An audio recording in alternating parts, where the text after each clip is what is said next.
Hi guys, welcome to this video on Act 2 from Inspector Calls. And in this video we're going to be looking at the next part of the act, in which we see Gerald's story and his involvement with Eva Smith. Through this we learn that Gerald has been betraying Sheila, was seeing a woman behind her back, that period when he wasn't spending any time with her that we learnt about from Act 1.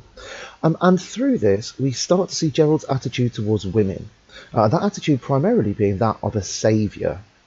He feels the need to save Eva Smith, but when she becomes inconvenient to his life, he very quickly discards her. This reflects attitude towards the patriarchy, and it also goes some way to explaining Gerald's controlling nature within his relationship with Sheila. Okay, but before we look at the annotation, let's listen to the act. Gerald? What's this? Where did you get the idea that I did know her? It's no use, Gerald. You're wasting time. As soon as I mentioned the name Daisy Renton, you gave yourself away at once. Of course he did. When and where did you first meet her? All right, if you must have it. I met her first, some time in March last year, in the Stalls bar at the Palace.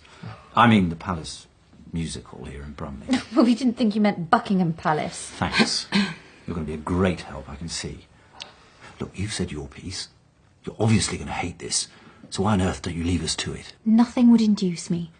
I want to understand exactly what happens when a man says he's so busy at the works that he can hardly ever find time to come and see the girl he's supposed to be in love with. In the Stalls bar at the Palace Variety Theatre? I happened to look in one night after a rather long, dull day, and as the show wasn't very bright, I went down into the bar for a drink. It's a favourite haunt of women of the town. Women of the town?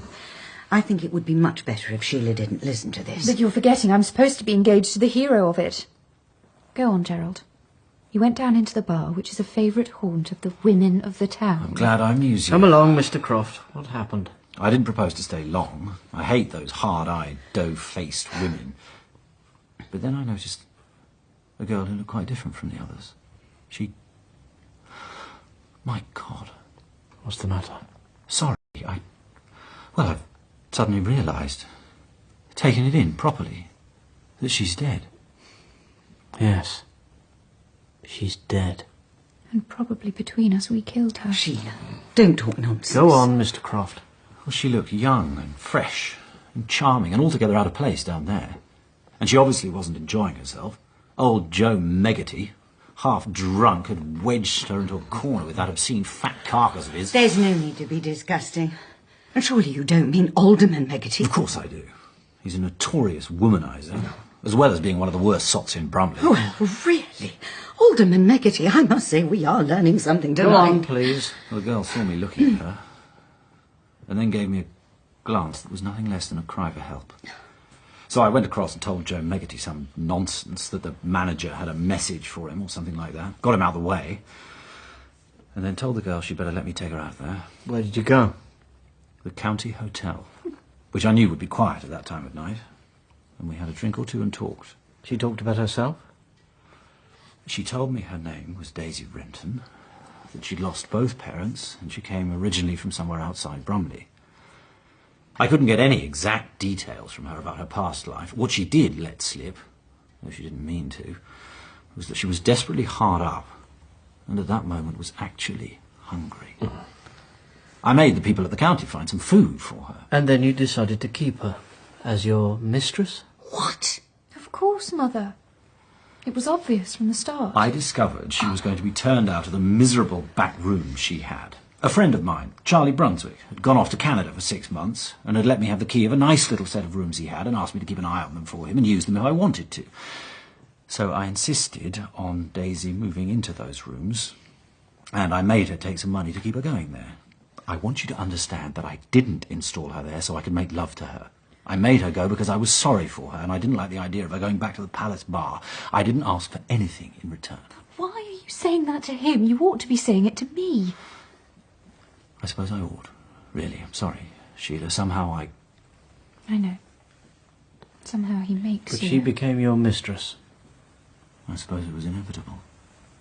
She was young and pretty and warm-hearted and intensely grateful. I became the most important person in her life. You understand?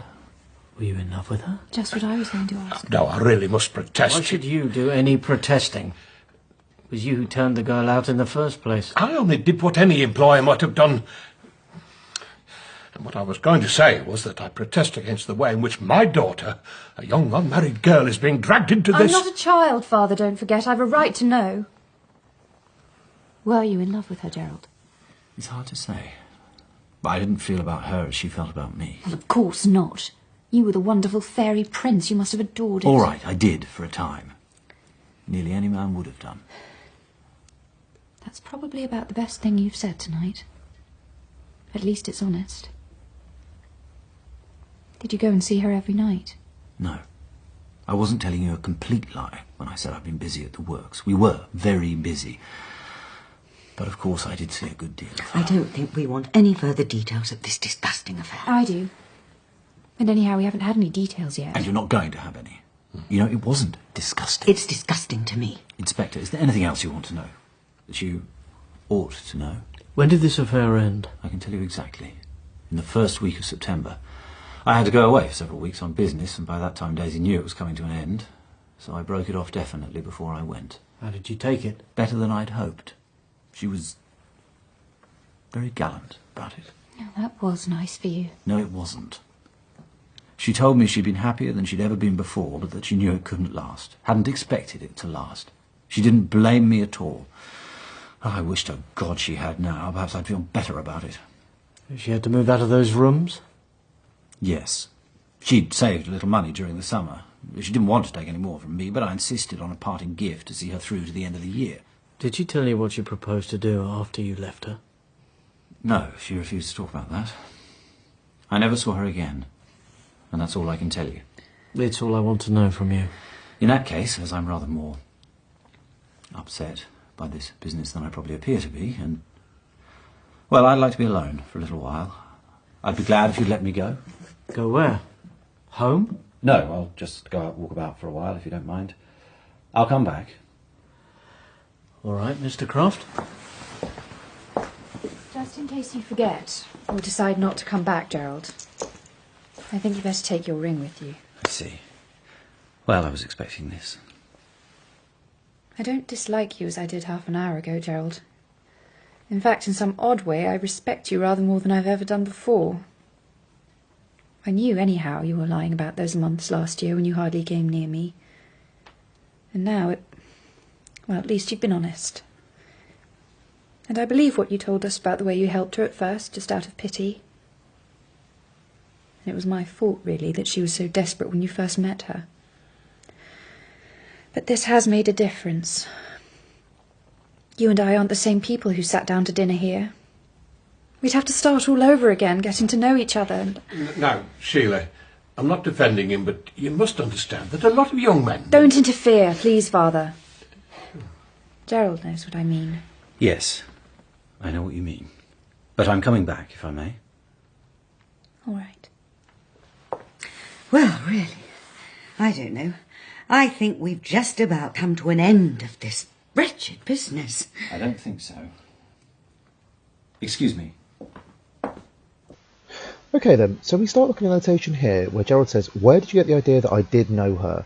Indicating that he's starting this interrogation in denial, but as we have seen with the other characters, they start with denial, but the inspector has ways of wheedling information out of them, and we will see this happen with Gerald. So on discussing Gerald giving himself away by knowing the name of Daisy Renton, the inspector says, and anyhow I knew already. We then start to see further fractures between Gerald and Sheila in their relationship. Sheila is sarcastic with Gerald, showing that she no longer really respects Gerald, she no longer believes Gerald, and at this point I think it'd be interesting to consider Sheila from a feminist perspective. She was this kind of subjugated, controlled little girl, in inverted commas, who is now becoming an independent and strong woman. And I'd like to think about that when looking at her change across the rest of this part of the act. So then Sheila begins challenging Gerald on when he was away at work, the thing we learnt about in Act 1, when Gerald refused to spend time with Sheila and he didn't really give an explanation. Sheila says, I want to understand exactly what happens when a man says he's so busy at the works that he can hardly ever find time to come and see the girl he's supposed to be in love with. This shows her wanting to expose a patriarchal lie. This lie that men use work to cover up affairs. And this is something, that probably even happens today. That men say to their partners, I've got to work late, thereby justifying them being out, but in fact they're not working, they're with women, and they're protected by this patriarchal idea that as long as a man is providing for his family, then what he's doing is the right thing.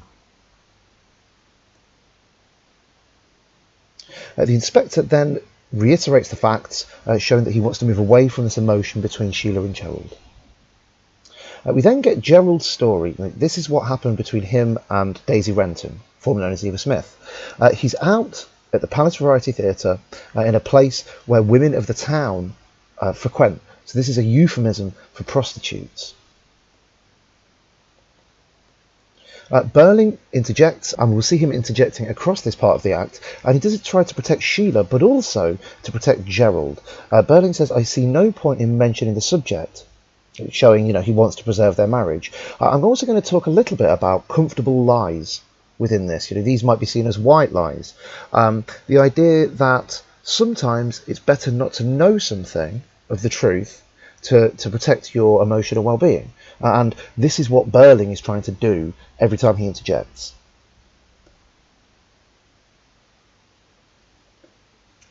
Sheila then uses irony by describing Gerald as the hero of this story.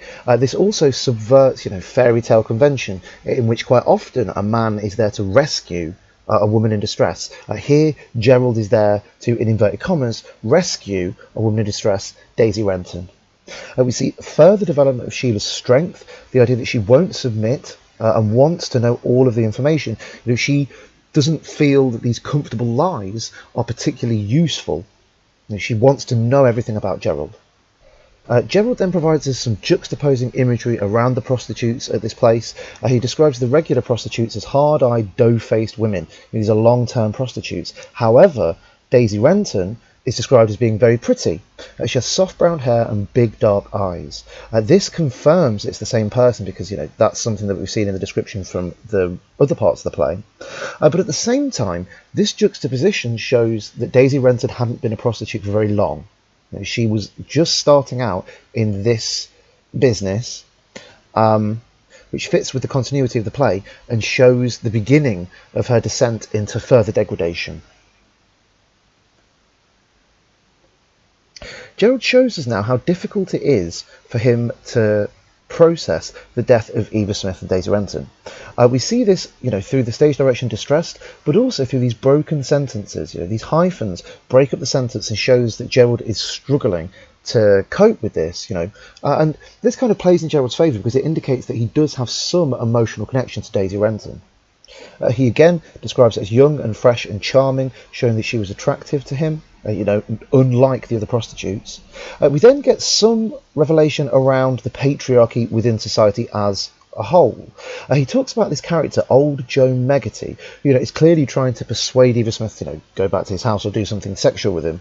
He describes him as half drunk and goggle-eyed and having wedged her into a corner with that obscene fat carcass of his, showing that he is just as bad as Gerald, and that men of power treat weak women badly.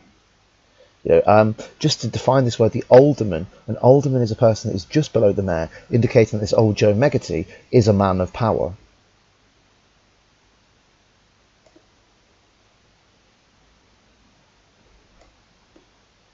He then develops this idea that men of power are abusers. He says he's a notorious womanizer as well as being one of the worst sots and rogues in Brumley. A sot is a drunk, a rogue is a thief. This is the idea that men of power are abusers. It's the idea that people that are high up within the patriarchy will use their power to manipulate other people and get what they want from those people.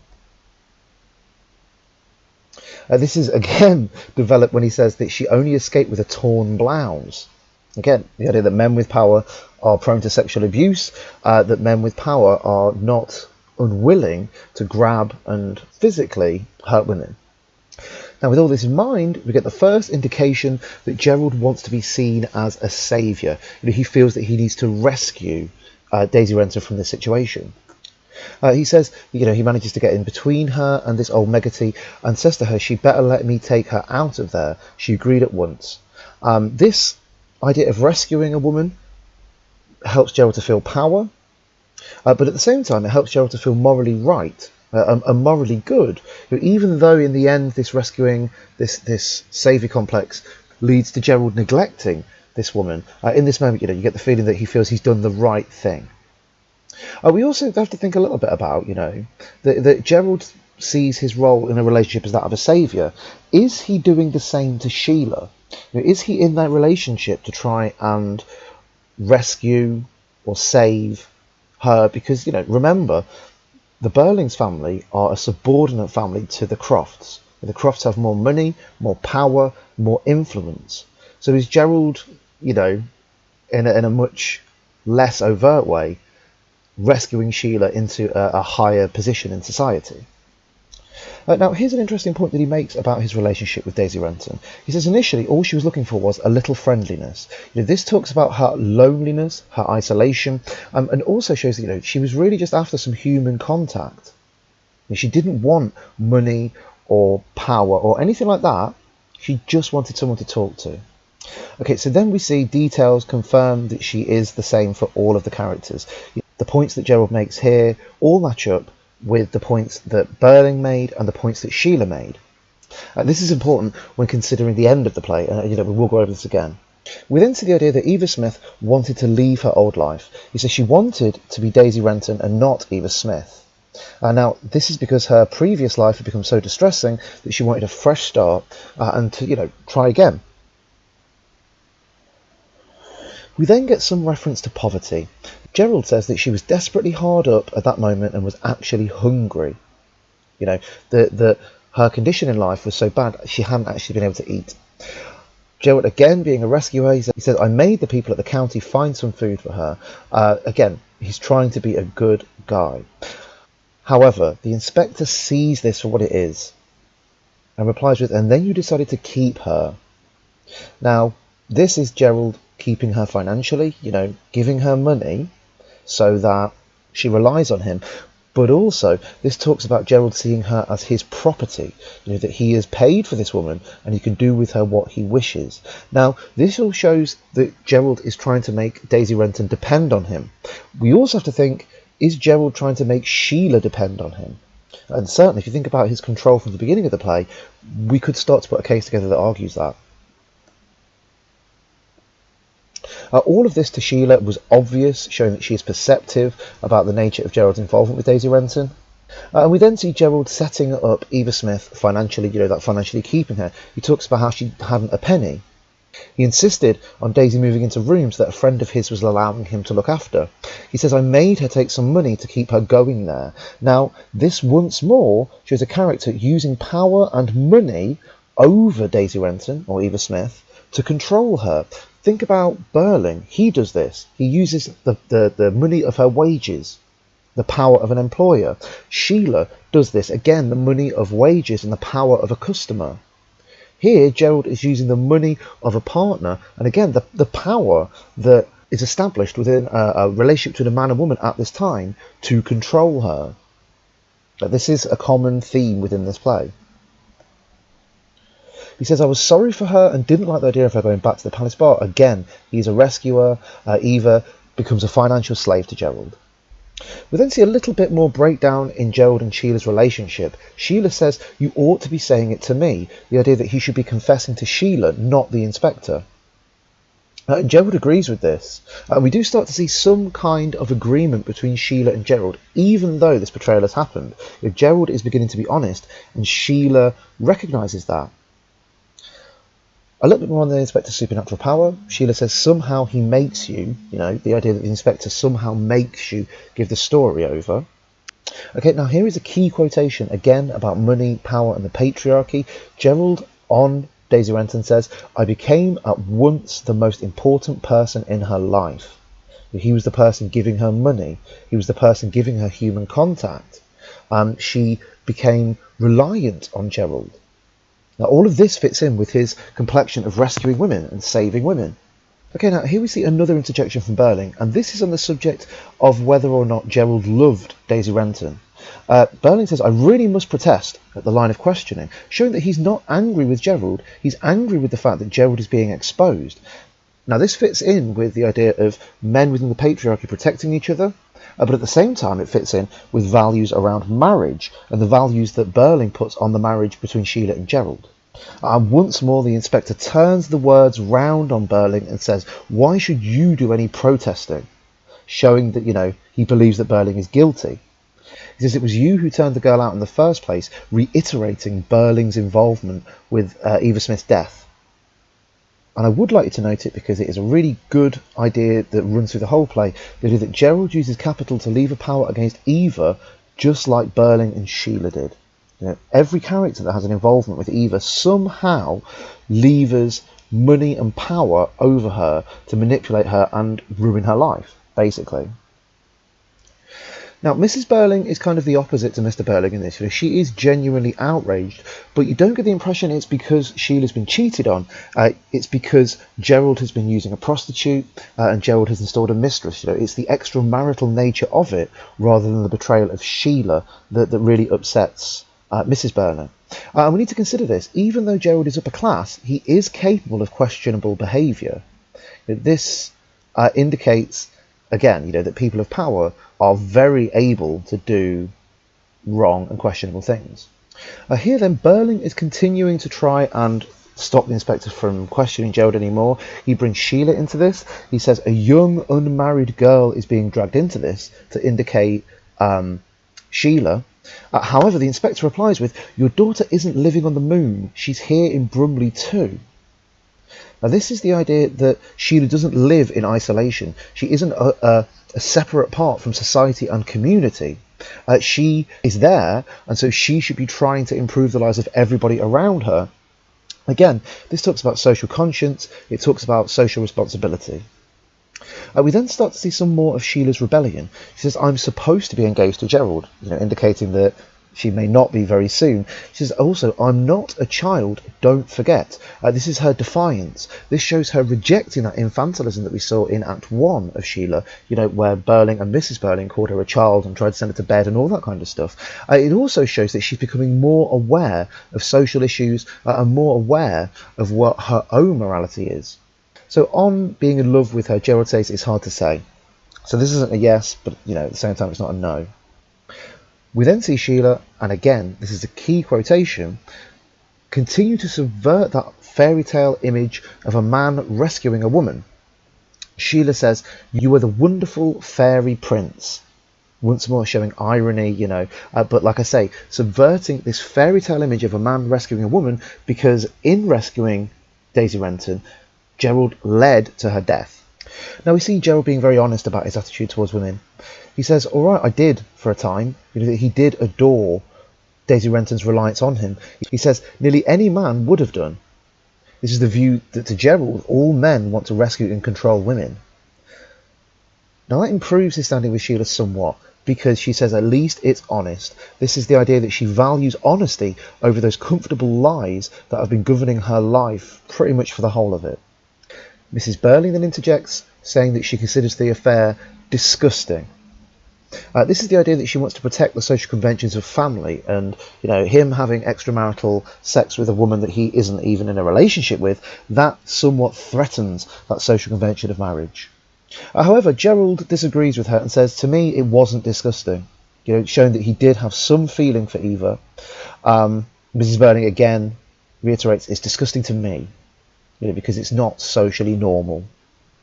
We then see Gerald's rejection of Daisy Renton, in favour of Sheila. He says, so I broke it off definitely before I went. This shows that he chose Sheila, possibly because Sheila had status, possibly because Sheila's family had some power. It was a much more fitting match. I think this is one of the interesting things. If Gerald didn't adhere so strictly to the social conventions of class, would he have made that decision? It kind of hangs in the air. Would he have chosen Daisy Renton over Sheila? Here I think it's important to consider Gerald as a possible unreliable narrator. In him feeding back Daisy Renton's experience of her time with him, he says to the room, that she told me she'd been happier than she'd ever been before, but that she knew it couldn't last. Why might Gerald lie about this? Why might Gerald want the people in the room to think that he brought Daisy Renton a lot of happiness? We then see more examples of Gerald and his economic control over Daisy Renton. He says that she'd lived very economically on what I'd allowed her, this allowing her money, her allowance. Didn't want to take any more from me, but I insisted on a parting gift of enough money that wasn't so very much to see her through to the end of the year. This again shows that he's still trying to control her through money, he's still trying to rescue her. Even though he's abandoning her, even though he is rejecting her, he's still trying to get some sort of moral victory by rescuing her. I think a little bit about what this says about capital and profit. This talks about Gerald seeing the way of bringing someone happiness by giving them money, not supporting them emotionally. And again, if he hadn't done that, if he'd supported her emotionally, maybe Daisy Renton would have still been alive. Okay, now we see Gerald at the end of this begin to demonstrate some kind of emotional response to the news that Eva Smith has died. He finishes by saying, that he is a little bit distressed and he'd like to leave the room. Now, this is interesting when you consider where Gerald reappears in Act 3. This is the idea that Gerald isn't really that emotional. He's leaving so he can make phone calls and begin to check on the inspector. This shows Gerald somewhat using emotion to manipulate the situation. The scene with Gerald ends when Sheila gives him the engagement ring. She says, "But just in case you forget or decide not to come back, Gerald, I think you better take this with you." Handing him the ring, ending the engagement. Now that is a massive change for Sheila's character. Compare that to the beginning of the play when she was so excited to be marrying Gerald. She is now fully rejecting Gerald and trying to move on with her life. That being said, Sheila does show some respect for Gerald's honesty. She says, "I don't dislike you as I did half an hour ago, Gerald. In fact, in some odd way, I rather respect you more than I've ever done before." This could be because Gerald is finally being truthful with her, or it could be because she sees that Gerald is accepting some responsibility for Eva Smith's death, in the same way that Sheila here accepts some responsibility for that death. But the biggest idea that we have to think about with this is the change that it represents in their relationship. Sheila says, and again this is a key quotation, "You and I aren't the same people who sat down to dinner here."